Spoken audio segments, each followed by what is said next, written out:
সব একটু ভালো করে ছবি করতে একটা বিষয় আছে না, 16 ডিসেম্বর আমাদের গর্ব।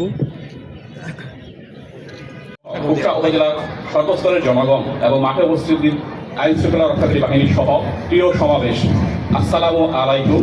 সবাইকে জানাই মহান বিজয় দিবসের শুভেচ্ছা। বক্তব্যের শুরুতেই আমি গভীর শ্রদ্ধা ও কৃতজ্ঞ চিত্রে স্মরণ করি 1971 সালের মহান মুক্তিযুদ্ধে প্রাণ উৎসর্গকারী সকল বীর শহীদ মুক্তিযোদ্ধাদের, সংগ্রাম হারানো মা বোন, যাদের আত্মত্যাগের বিনিময়ে অর্জিত হয়েছে মহান স্বাধীন ও সার্বভৌম বাংলাদেশ। এবং স্মরণ করি জুলাই বিপ্লবে শহীদ কর্মবতী শিক্ষার্থীবৃন্দ সহ সকল শহীদকে, যাদের জন্য আজকের এই নতুন বাংলাদেশ পেয়েছি আমরা। প্রিয় কুষ্টিয়াবাসী, বিজয় দিবসের এই মহেন্দ্রক্ষণে আমাদের বীর মুক্তিযোদ্ধাদের মতো আসুন আমরাও দেশপ্রেমে উজ্জীবিত হয়ে দেশের উন্নয়নে যার যার নিজ নিজ অবস্থান থেকে সর্বতোভাবে ভূমিকা পালন করার দৃঢ় প্রত্যয় বা সংকল্প গ্রহণ করি।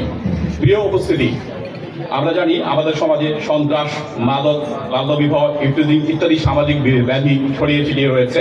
আমরা এই সামাজিক ব্যাধির বিরুদ্ধে কঠোর আইন প্রয়োগের পাশাপাশি সামাজিক আন্দোলন গড়ে তুলতে হবে। আমি সবাইকে আহ্বান জানাবো, দেশকে এগিয়ে নিতে হলে মাদক ও দুর্নীতির বিরুদ্ধে জিরো টলারেন্স নীতির সাথে কোনো আপোষ করা যাবে না। প্রিয় সুধী, আপনারা অবগত আছেন যে বাংলাদেশ এক ঐতিহাসিক নির্বাচন ও গণভোটের দিকে অগ্রসর হচ্ছে।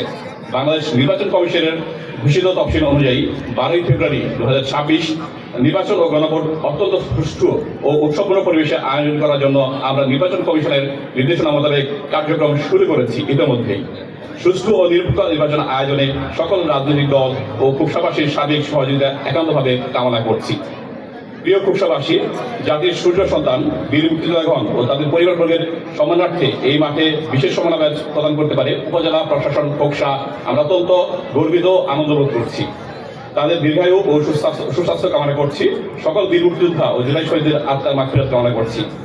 আজকের এই বিশাল বর্ণিল আয়োজন, বিজয় দিবসের বর্ণিল আয়োজনে যে সকল কর্মকর্তা কর্মচারী এবং সুধীজন সার্বিক সহযোগিতা প্রদান করেছেন এবং মাঠে উপস্থিত থেকে যেসব সুধীমণ্ডলী আমাদের আজকের এই বর্ণিল আয়োজনকে সাফল্যমণ্ডিত করেছেন, তাদেরকে ধন্যবাদ জানিয়ে সবার সুস্বাস্থ্য কামনা করে আমি আমার বক্তব্য শেষ করছি। সবাইকে ধন্যবাদ।